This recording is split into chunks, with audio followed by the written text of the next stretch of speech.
This presentation is titled How to Interpret Assessment Data of CLD Students Through Summative Content Area Assessments.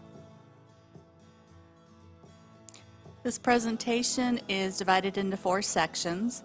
First is the role of language in content area assessment. Second is bias in classroom-based content area assessment. The third is using content-based assessment information to inform instruction. And finally, we'll discuss programming-related issues with the content area assessments. This presentation focuses primarily on summative assessments, and this graphic distinguishes the difference between formative and summative assessments quite well. A formative assessment is when the chef tastes the soup, but a summative assessment is when the guests taste the soup. The job of a teacher of CLD students has 2 parts. First, the teacher needs to develop their English language skills, and secondly, the teacher needs to help them learn core grade level concepts. Before developing assessments, a teacher needs to ask themselves some basic questions. What am I trying to find out about my students' learning? What learning goals or outcomes do I want to measure? What kind of evidence do I need to show that my students have achieved the goals? And what kind of assessment will give me that evidence? With CLD students, content area tests are basically all language tests. In many situations, teachers make their own tests. 2 suggestions to assess CLD students with vocabulary is to use cloze testing or matching tests. Teachers can also assess students through carefully worded multiple choice tests. Rubrics can also be used for project-based assessments. Teachers need to make sure that the readability of the rubrics matches the students that they write them for. When asking a CLD student to complete an essay test, there are some supports that are helpful. Bilingual dictionaries or glossaries, graphic organizers, and assessing only on the content of the CLD student's writing, not necessarily their writing skills. Technology is a great asset to utilize in assessing students. Pictures, audio, video can help to assess students' knowledge. Students can receive one-on-one assessments in their own language on computers, and computers can be used for translation purposes. If students are not getting instruction in English, then simply translating tests from English to their native language will not improve their performance. Time for a quick quiz. What did you not understand about what was just discussed? The question I just asked you was worded negatively. Word choice matters. Questions worded negatively tend to be difficult, especially for CLD students.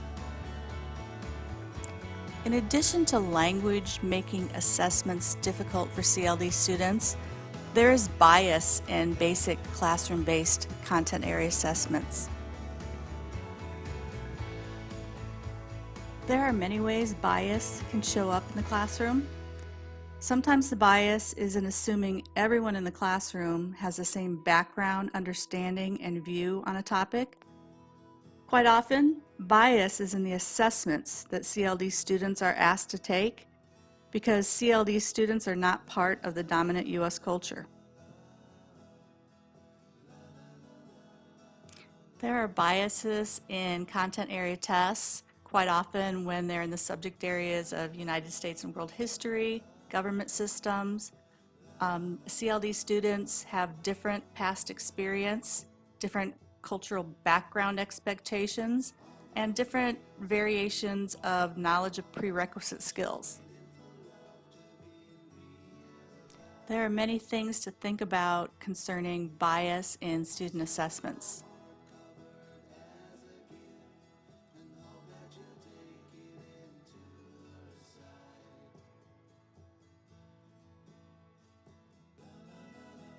There's always one question that comes up in regards to assessment with CLD students.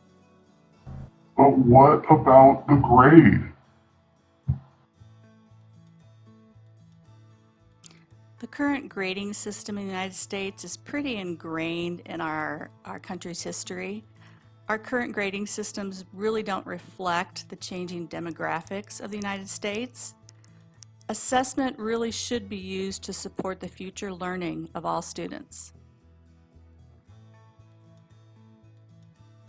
Research has shown that the SIOP model is beneficial in planning for the assessment of CLD students in the regular education classroom.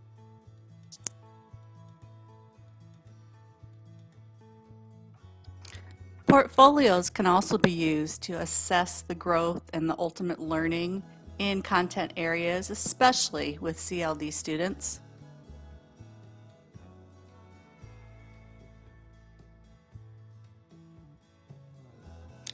Finally, there are some programming related issues with the summative assessments of CLD students.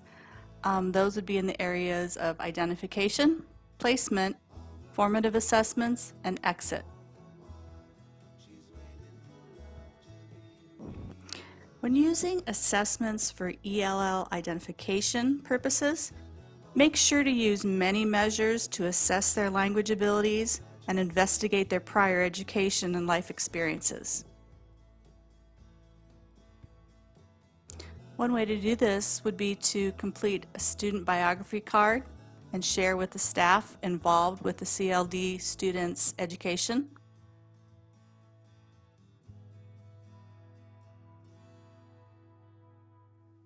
Formative assessments are needed to show student progress. They indicate when there's a need for instructional modifications. They show a need for a different level of teacher support, and they show that a student is ready for a different level of redesignation. Finally, content area assessments are tools used for redesignation of a student's program.